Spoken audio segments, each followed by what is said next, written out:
the phone went at 5 a.m, and it was a man. I have no idea who he was, no idea who got my number.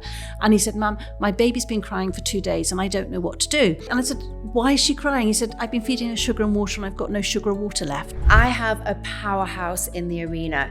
Heather Harries is not only a very successful entrepreneur, but she's also incredibly passionate about giving back, inspiring, and education. Education was because my boys, particularly their dyslexia, ADHD, they've got everything going against them and they didn't fit the education system. How has this journey affected you as a mother?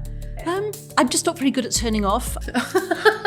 So I bet your husband was thinking, "Oh, here we go again." Well, I don't turn off. I love helping people. That's my fuel, if you like. I just think the life skills, and I've always been with my children, it's always been very much about, kindness, humbleness, sort of looking after others. Those are the things that are going to carry you through life. Getting an A doesn't matter if you're not a nice person.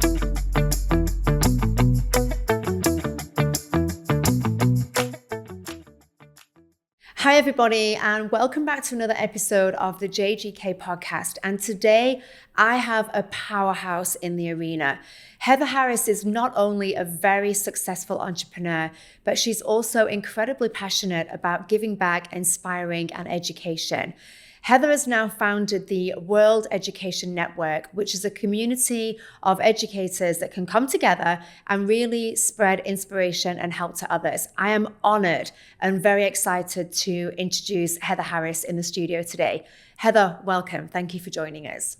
Thank you, Angela. Delighted to be with you. Now you've got, where do we even start? You've been in this sector for decades.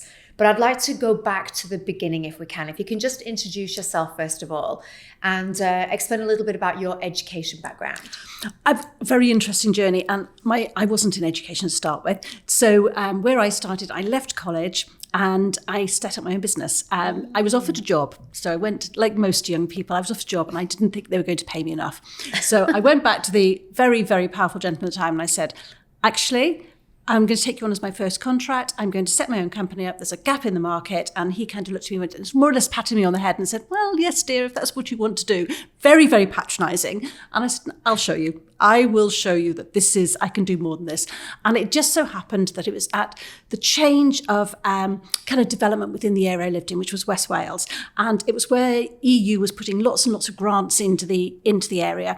And I was able, as an independent, because they wouldn't pay grants to Quangos. So the grants would go to individuals. So I was able to maximize these grants for bigger companies. And we grew, like steep learning curve. You know when you set up and it's a £100 turnover and then somebody mentions that and you think, "I don't need to worry about it." And then suddenly you go, what was that VAT thing again? And you had to learn all of that. Panic station. Total panic, total panic. And I ended up, I was doing development. It was QS work, tourism development, massive, but all about infrastructure and all about just changing the community to make it a more dynamic community where third generation unemployment wouldn't be a thing anymore.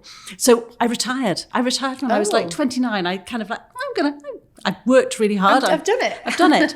And the local college phoned me and they said, "Okay. We've got all these children, they're third generation unemployed. They just don't believe in themselves. They don't believe in what they're going to do. Can you come in and run a program?"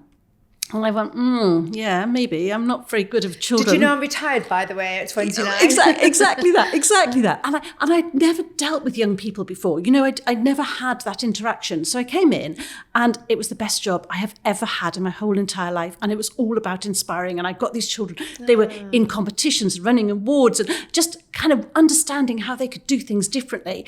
And it was What ages were they? So they were all, when I say FE, like FE children. So they were 16 to about 21. Okay. But their parents and their grandparents had been unemployed all their lives. They didn't have an idea of where they wanted to go, what they wanted to do. So I stayed there for about 12 years, I guess, and gradually brought in things like MBAs into the community, which we didn't have because it's West Wales, rural West Wales, and just enabled education for people to be better, to do things in a better way. And it was just so much fun. It was just, every day was a learning day for me, but just a success day, And then I had children, so I thought, and my daughter was, this one, she was here, was very, very ill, so I couldn't manage a job and looking after her as well. So I gave up work for a little while, and then I got asked to go and lead the tourism department in West Wales. So I went back into tourism, which was what I'd originally graduated in. and really regenerated tourism in that region. And then my husband decided to take a job out here. Ah, okay. I wondered where the link was that you ended up here. Because in the UK, you have 400 educators, or you had 400 educators. We've got now. So your business is still based in the UK. You have business there. Yes, so we've got educators around the world. We've literally got educators globally. So about 30% of our teachers are in the UK and about 60% are here, and then the rest is scattered in various regions elsewhere, which I don't even know where anymore. And we do a lot of it online education. Okay. But that education wasn't my original background. Inspiring children, like you, it's all about inspiring children. So you started, so it's kind of been on its head. It's entrepreneurship first, yes, or the world of employment first, and then entrepreneurship, and then sort of fell into education. So yes, and now combining education and entrepreneurship together. Yes, very much so. So education was because my boys, particularly their dyslexia, ADHD, they've got everything going against them, and they didn't fit the education system. So if you go back 10 years, 15 years, education didn't allow for them to develop, and they were always being told they're stupid, they're thick, they're not being able to do this. And I just got so cross. And in the end, I thought, right, I'll get a tutor in to look after them. And I couldn't find a tutor. I couldn't find one that would inspire, would kind of give them a love and learning, was well qualified, knew what I wanted. So I thought there's a gap in the market. So that was really where this grew from. It was from knowing that children can do more than the schools were saying they could. I love that because it is. I mean, we'll get onto this a little bit later, but this kind of one fits all technique of schools, and everyone. It's not just kids are different, adults are different. We all learn in very different ways. So your current business now, you have all these educators around the world. So you would be the service provider. So if a family is looking for an educator or a tutor for their own personal needs, they would come to you, and you would then source the tutor for them. And exactly, but it's not just sourcing a tutor. It's looking at the child, it's looking at the reason why they're not learning. And sometimes it's somebody, the connection could just be a football match. It could just literally be they support the same football team. But we say that if your child isn't looking forward to their tutor arriving, it's the wrong tutor. Oh, I love that. And are these tutors full-time, or would this be under the homeschooling remit then, where students could have them full-time or as an additional to what they're doing? Generally, a bit of both. So some children are homeschooled. We tend to work more with children that are just not succeeding in school. So they're ones that at the end of the day or a weekend, they'll just have somebody in for an hour. And that gives them the confidence to be in the class and know they can do it, because children very quickly get this I can't do attitude. And it's about saying, well, actually, you can do, and this is how you do it. And they suddenly go, it wasn't that hard, was it? No, it wasn't that hard. And then that confidence helps them grow in everything. Yeah, it's just a case of tapping in. Okay, some children learn visually, some learn through audio, some learn through practical. So I guess once they understand what their learning style is, then they can apply that to everyday school. Yes, and I was talking to somebody today, and a lot of children have got dyslexia, which is very, very common at the moment. And if you're a dyslexic child, you want to see the full picture. And then you want to break that back down to sort of the starting point. In school, you build that picture to become a full picture. So quite often it's just pivoting it on their head. And once a child has seen exactly what they're trying to achieve, a dyslexic child who thinks differently can work out how to get there. But if they're given small little steps, they can't see where that picture fits together. So it's just enabling them to see the route. Yeah, and I guess then they just think, like you say, they shut down. I can't do it. I can't find a way. And unfortunately, schools don't have the resources to be able to teach the children, or at least sit with them independently and say, okay, this is what I know that you need. I mean, teachers are so busy. I mean, I can't even imagine. I've got 2 kids and I can barely manage 2 children. So I can't imagine how. I've never been a teacher in a classroom, although I do the Junior Gladiator programs. But, I think kids they're very much there because they want to be there. So even that is a different mindset, than a child being in school doing math or English or topics that they don't enjoy. Yes. It's different. So they're there under duress. How do you see, so the tutors that work for you, do they also work in school as well? Is this an extra job for them? Yes, so some are from school, some are just, they've moved out with husbands, some it's the only job they do. It really depends. It's horses for courses. We like, if they're doing exams, we like them to have already been in school, because then they're really on the syllabus. I would never put an A-level student with somebody who's not been teaching for 3 years, because things have changed. Yeah, exactly. Now I want to talk about change. So you're incredible. Let's talk about the Education Forum first of all, the World Education Forum that you've amazingly set up. So this is an organization that I'm also a member of, that I think is fantastic, where educators, people in education or supporting education, or even technology, can come together and talk about what's happening currently in the education system that we've got and how things are changing. Why did you set this up? It's a bit of a long story. Everything is always a long story. So I went to China in September with the Tutoring Association from the UK. And when we came back, the president came and stayed with me. And he said, well, let's have an event for teachers out here. So we put this event on, and I sat with maybe 20 teachers around a table, and they said, there is nowhere where we connect like this. This is amazing. We never meet people from other schools. We never share good practice. We never talk to people outside the industry. We just talk to people in our own school. And I kind of mulled it over for a little while, and I thought, do you know what? This would be really amazing, because it's not just about teachers sharing good practice. It's about you being able to talk to the teachers saying, right, we've got this amazing project. How can we work with you to get more students? Or have you got students that would be suitable for it? Or an ed tech person.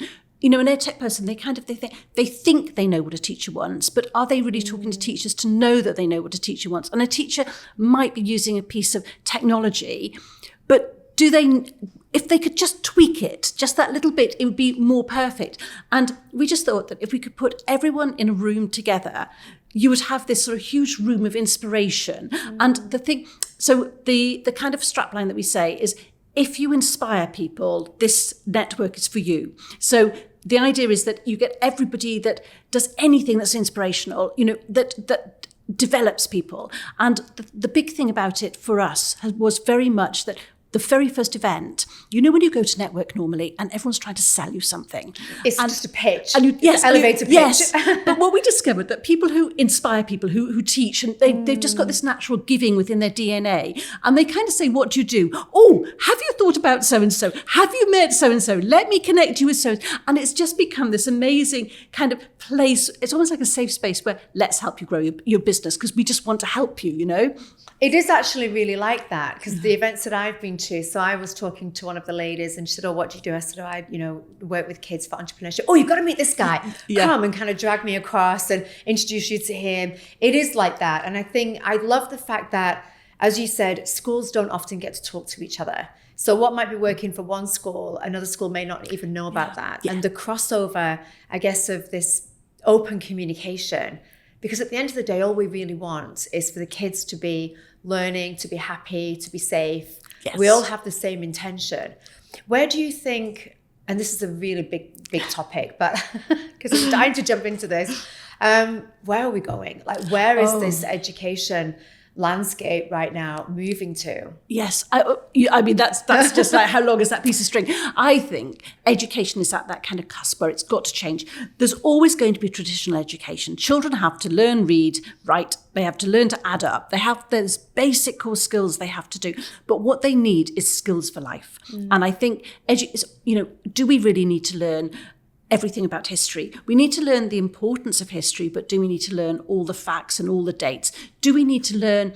It's like I think education's always traditionally been built on a massive information. You don't actually need to learn the information. You need to understand the importance of the information. And I think with AI, there's got to be a change in the way we choose and we teach children to understand the importance and the concepts, but not actually have to remember masses and masses. Parrot fashion. Yeah. Yes, I think it's soul destroying for children these days. And it's just so outdated.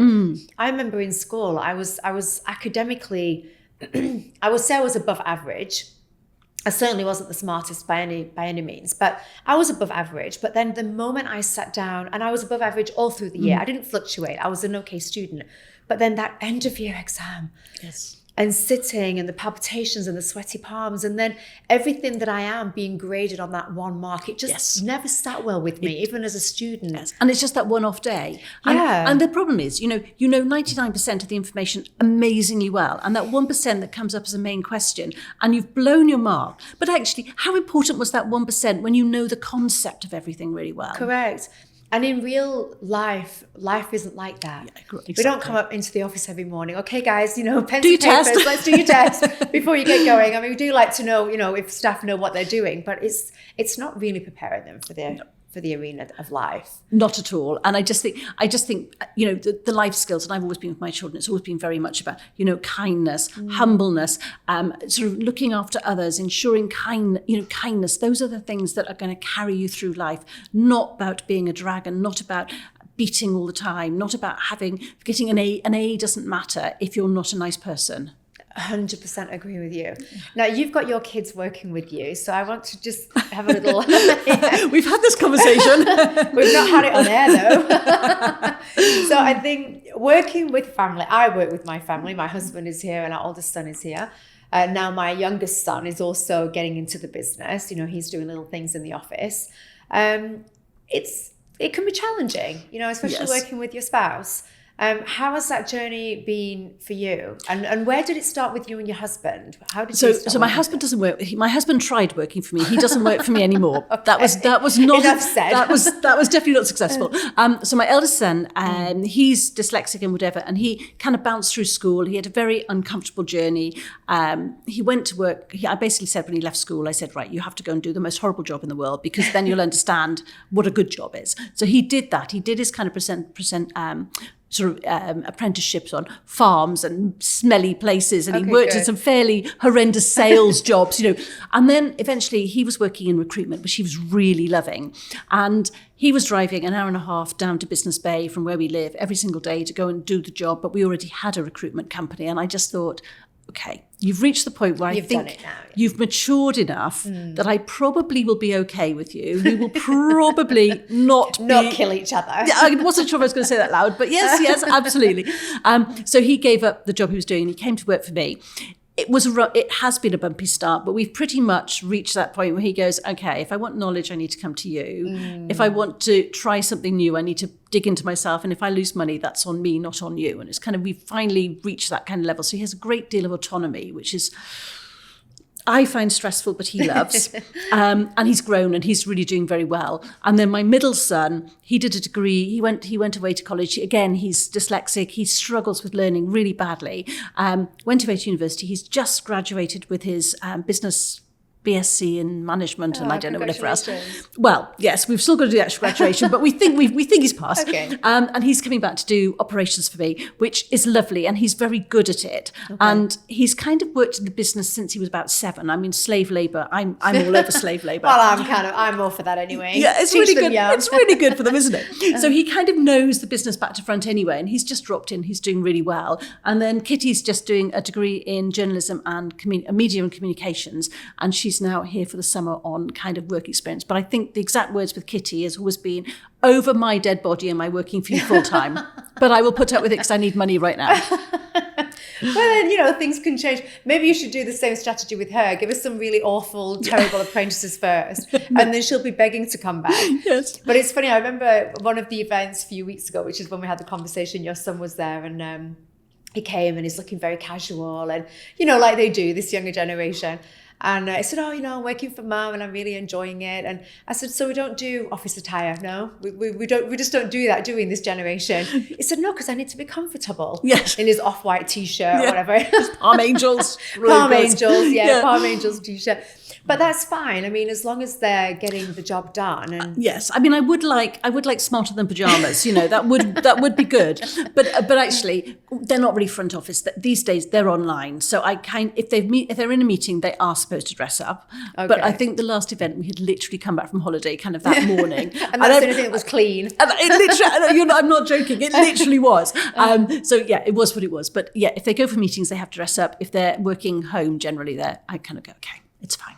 And do you see eventually them, is your plan, or would it be your goal to let them eventually take over the business? Yes, my exit strategy is very much in place. Yes, exactly. Will they have to buy you out, or will that be given? Oh, do you know what? I'm not or sure. is that another conversation? That's another conversation. Yes, line? exactly. Yes, exactly. I mean, if I think they're going to run it well, I'll probably just sort of say, well, I'll take percentage profit. But if I think they're going to drop it, it'll be like, you can buy me out. Yeah, exactly. Yeah, if you still get the profits from the business, it's fine. They can keep it. Yes. It is really. I mean, it's fascinating. I think Dubai is an interesting landscape too.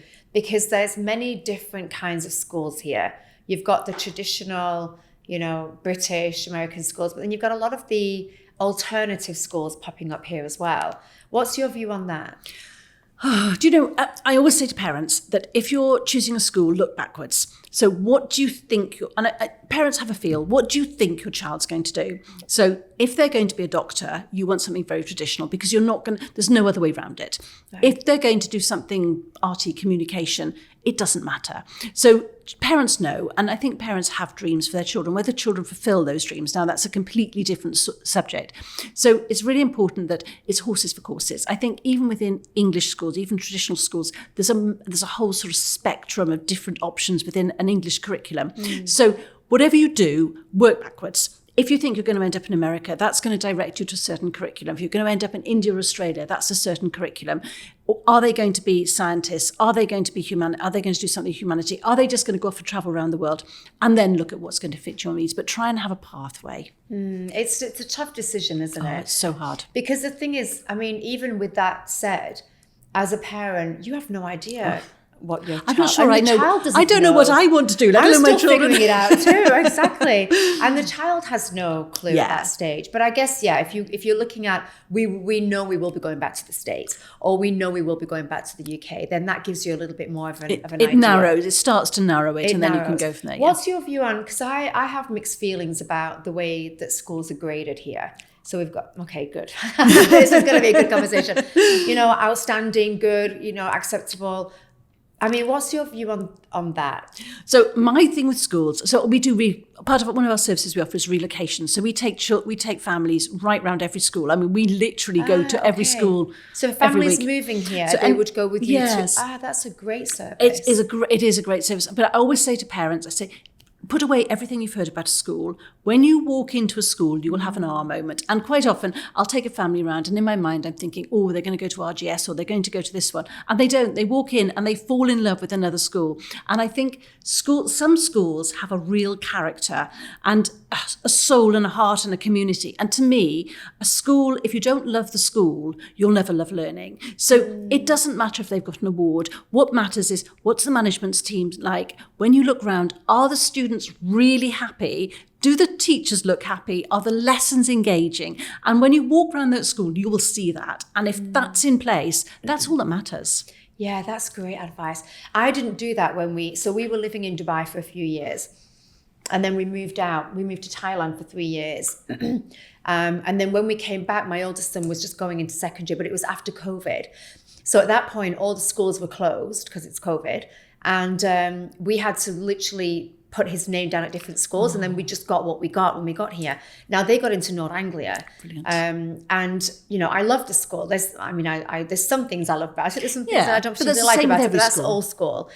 But I hadn't seen it. I hadn't seen the size. I hadn't seen the road infrastructure to and from the school. Had I have seen that, I wouldn't have picked the school because it's a disaster.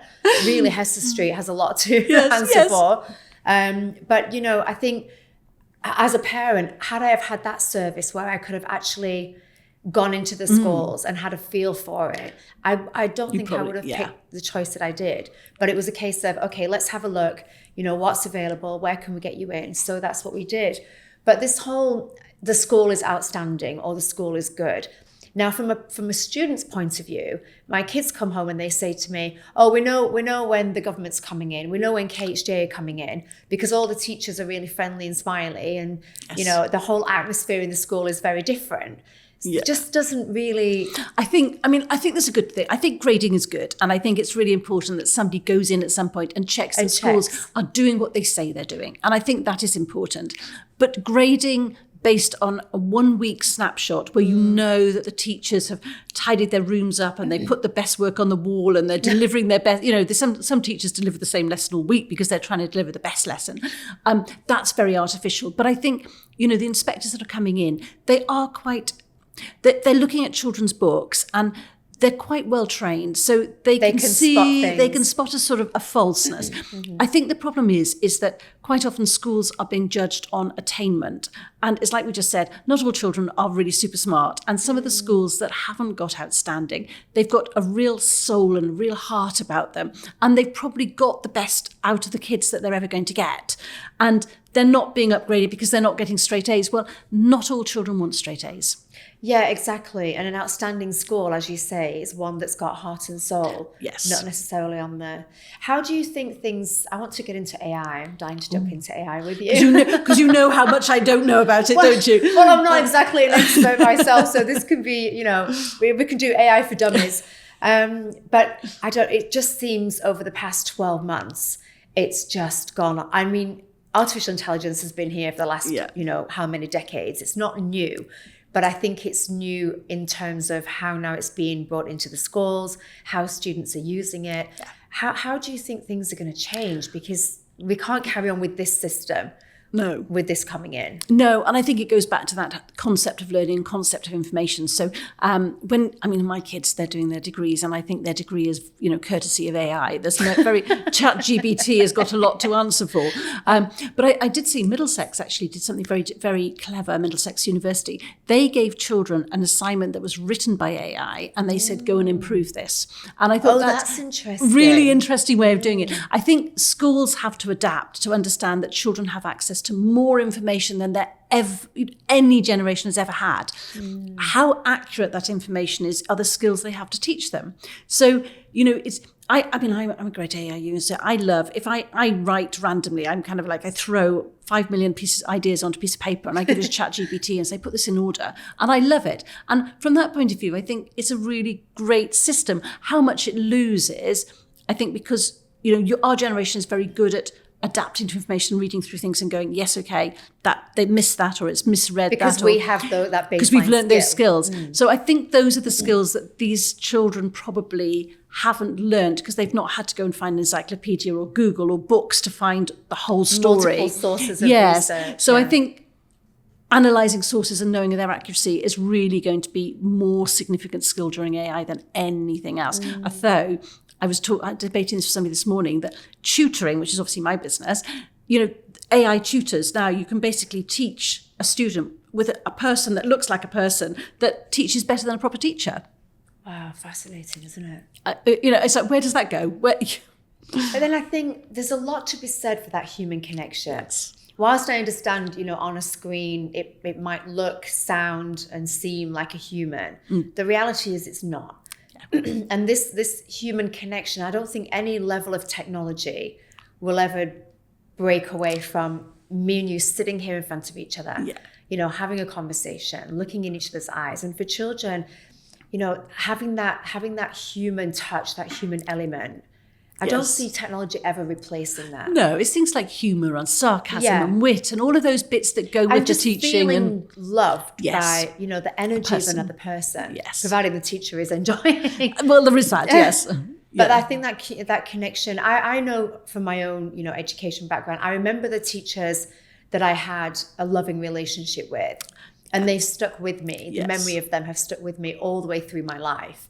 So I think that will always be important for kids learning. And as you said, if kids love the environment and they love the teacher, then they love learning. Yes, and I think you're right. Everybody remembers 2 or 3 teachers, but I wonder in 10 years' time, will they remember an AI bot? Probably not. Probably not. No. Or they've probably got another 5 or 10, in the background for other sources that they need them for. How do you think the government are going to make sure that we have safe regulations in place? Yes. Because there was a case, the reason I asked this, there was a case I don't know if you heard about the case in the US. So it was a teenage boy, I think he was 14 or 15, and he had this AI friend. And long story short, the AI friend went rogue and subsequently the son ended up committing suicide. horrific. And the family are now suing the creators, the producers of this system. So you hear stories like this, and I know they're very much in the minority, but they are still there. Yeah. So how do you think the government will have these safety regulations in place to make sure the kids are protected? I don't know. I mean, just when you go back to internet, that's been around 20 years. Even there's no safety regulations. I don't know. It's really scary. And the other thing that worries me is, and without wanting to be sort of super, whatever, futuristic or whatever, but I'm not sure what the word is actually. How do we know as the AI learns? How do you control that learning as well? That's the thing. We were talking the other day about this AI becoming very biased. It's very middle class bias because that's all the information. That's the only information it's got, but it learns from that middle class bias. So how, where does that go if people are starting to put more random things into AI? That's what it's learning because it's taking. I don't know. I don't have that kind of background. I kind of don't want to think about it somehow. Yeah, I'm a bit head in sand at the moment. It's interesting looking at my own kids. My oldest son, the other day, I thought, God, you're a genius. I mean, I wouldn't even think like this. But he had a pair of trainers that he wanted to sell online that he's had, for a while and he's never worn. And now he's in this entrepreneur phase of his life. What can I sell now? Scouting the house. Your house is empty now. Yeah, if you need to sell anything, give Kyan a call. He'll have it all online for you. So he had these trainers, and I said to him, well, you need to find out the original cost of them, and you can figure out, how much you want to sell them for. He went, okay, no problem. So he took a picture of the trainer and the serial barcode and said, tell me the original cost of these. And it did. It told him, I would have been on Google, scrolling and scrolling, trying to find the exact trainers. Yes. It just, And the children, so my boy's exactly the same. I'm writing and I'm trying to do something and they're sort of looking at me and they're going, Mum, and I'm going, no, I'm just doing this. And Mum, I'm just doing this. Well, why don't you just do this? And it's kind of 2 seconds. And I'm kind of okay. But I'm pen and paper still. And I've got notepads all around my house, my notes, my list of shopping. Yes. I still make a list. I do. On a pad and paper. But I like writing. I do. I feel satisfied. And I've got my PA's got my diary online. I have my handwritten diary because I like my handwritten diary. I'm the same. It's traditional. Yes. How do you think, in terms of classroom teaching, how do you think that's changing with now AI coming in? And how do you see that progressing moving forward? Do you know what? There are two types of teachers. There's the teachers that really embrace learning in its true sense. And then there's the teachers who want the easier option of learning. And I think there's a big distinction. So the ones that really embrace learning, they will use AI to support traditional learning. The other teachers, here's your iPad. Get on with whatever it is, And I get really cross because one of the big things that kind of seemed to came out about maybe COVID it was, that Rockstar Maths program. Have your children been on that? And it drives me insane because the children tap, tap, tap, tap, tap. They don't know if they get the right or the wrong answer. They just keep tapping till they get the score. They're not learning. And yet the schools push this out. And I used to get really cross. It's kind of, there are so many other ways to learn maths. That isn't this, And I think I think for some things we on our platform we've got the most amazing AI for medical. So students doing medical or doing biology, you can actually take a whole body, you can dissect it on the screen, you can move it around, you can take arteries out, you can put things back in, and it's incredible. So you would never get that in a textbook because when it breathes, the lungs and the heart and everything move, and you can see the body. You can't get that in a textbook, but on a textbook, you're also getting the extra information that you're probably missing when somebody's talking to you because you're playing with the screen. So it's horses for courses. But I just think if learning changes and the way we learn changes, then maybe AI will fill those gaps. I don't know. It's a really hard one. It is, isn't it? It's interesting to see where it's going to go. Yeah. There was a company in the US, I think I mentioned this in the group, that they've developed this software where a child can go into a simulation and do the job of that simulation just to, be a pilot or be a heart surgeon or, I don't know, be a doctor or be a digital IT guy and just feel these different professions for themselves. So when they're making their career choices, they can see, okay, I quite enjoy this style of working, or no, okay, that's not for me. And I like that in the sense that I think I can see the value in that you could save yourself decades of education and study. I mean, how many of us end up in the same profession that we started in when we leave education. So in that sense, I see, okay, there is value that can help them make more strategic choices earlier on, rather than wasting that time later. Yes. Yes, I think it's a really good, I think that's a really good idea. And I think there are things, I think a pilot, they probably, the fun, the joy of flying a plane probably doesn't at any point replicate the stress they feel when they're actually doing it. No, of course not. So it's always important never to give people a rosy picture of something that's actually reality. True. But those skills, have I got the skills to fly a plane? Actually, I've flown this plane. Yes, I have got those skills, because it does take coordination and eye balance and whatever else. So yes, it's really good from that point of view. But from another point of view, I always think that until you've actually done it, and I always think if you look at all the jobs you've done, you've always learned something in each job. That's true, actually, yeah. There's a roadmap that's taken you where you are now. Yes. And there's always those takeaways are sometimes more important. Yeah, no, very true. How do you see, because you've got this beautiful mind of connecting people and wanting, obviously, to give back and to inspire. How has this journey affected you as a mother with your own children? Because I always believe that when we become a mum to all kids. Yes. But you've gone one step further than that. And you're now, in effect, being a mum to all these families that are stuck trying to find the right education for their children. So you've kind of expanded your motherhood outwards. How has all this experience shaped you as a mom? Oh my goodness. My kids will always say, when we were in 20 years ago, I ran a rugby club and I had... I took over rugby club. Was this before or after retirement at 29? Yes, exactly. So there was my son was big into rugby, and we arrived in Sharjah. That was where we first landed to live. And there was a rugby club of about 15 players that were playing from age 6 to about age 16. And I thought, right, okay, if you're going to play, I need to grow this. So I worked with all these kids, ended up with 300 kids, and we won the championship. Exactly. And it was great. There's a common pattern here. Yes. And then during COVID, I don't know if you know, I took on feeding sort of anybody who had children. So my thing during COVID was that adults, if you don't eat, actually you understand why you're not eating. But children, there's a lifelong effect of not being able to eat. And I got very involved with feeding. So I think we fed something like 10 million people during COVID, which was a massive, it wasn't a small project, it was a massive project. Gosh. Longer story to go on there. But I adopted all these parents, all these kids I became mum to about, I don't know how many, about 30,000 children. That was here. Just in Dubai. Yeah. Really? So you don't think that, do you? We're living in this city, high developed, wealth everywhere. But then there's the other side that it was really bad. So I was with families, because obviously a lot of parents got locked outside the country and their children were in the country.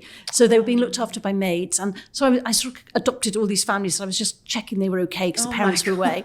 How on earth did you manage to get into that? Don't even ask. Don't even ask. I have no idea. Maybe that could be podcast part 2. Yeah.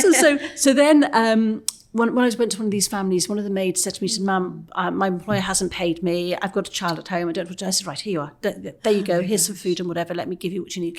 And about 3 days later, the phone went at 5 a.m, and it was a man. I have no idea who he was, no idea who got my number. And he said, "Mum, my baby's been crying for 2 days and I don't know what to do." And it was 5 o'clock in the morning. No, and it's nurse Heather. Yeah, and I just sort of said, and I, your mind is kind of thinking, why? And I said, "Why is she crying?" He said, "I've been feeding her sugar and water and I've got no sugar or water left." And I said, "How old is she?" He said, "He's 9 months." I said, "Right, okay." And this was when we had police permits to go and get. So I said, "Hang on, give me your address. Let me take a police permit."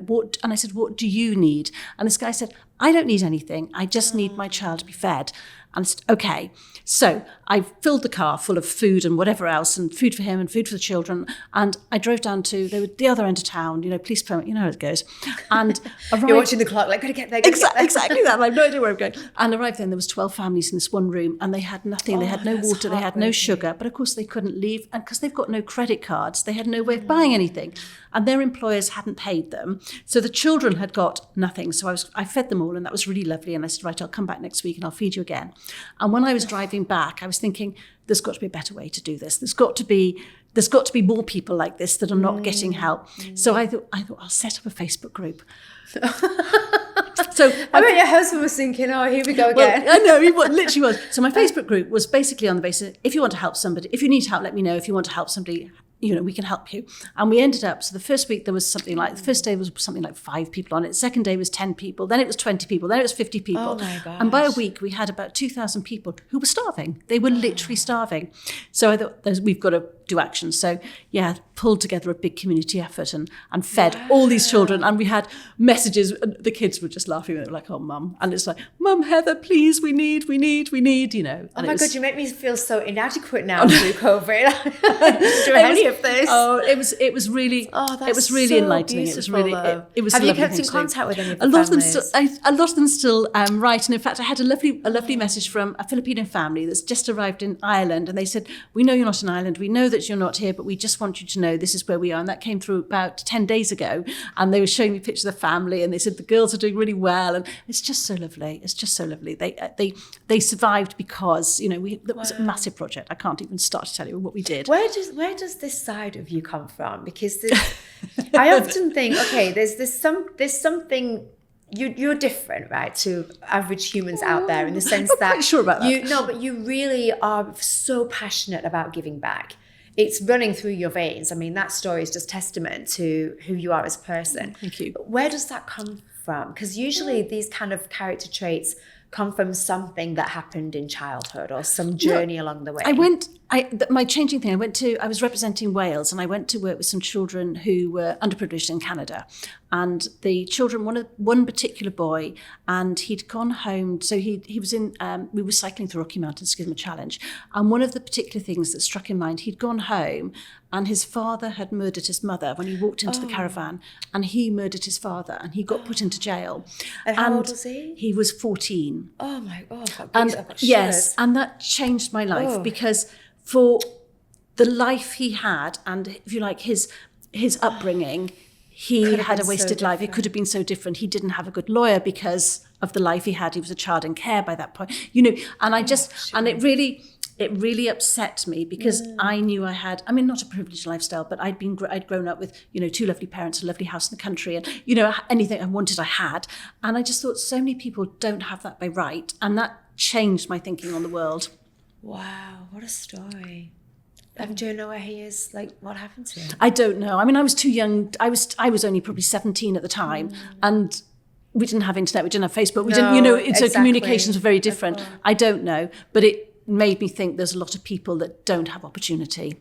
Wow, and that stuck by you, and look at how many lives you've changed since then. Yeah, that to me that's what it's about. I'm here to make sure these people get opportunities. So my maids, I pay for their schooling for their kids, and just to make sure that everybody, if you can help, you can help. We can always help someone. How did your husband deal with this great big open heart that wants to solve the world? He's a bit of a softie, but he goes away a lot, so he works away. So he kind of comes back and he rolls his eyes at the children. He goes, "What is Mum doing now?" Yes, exactly that. But that's fine. He's used to it. But he supports you. I wouldn't say support. I would say that he ignores. Goes along he with ignores probably.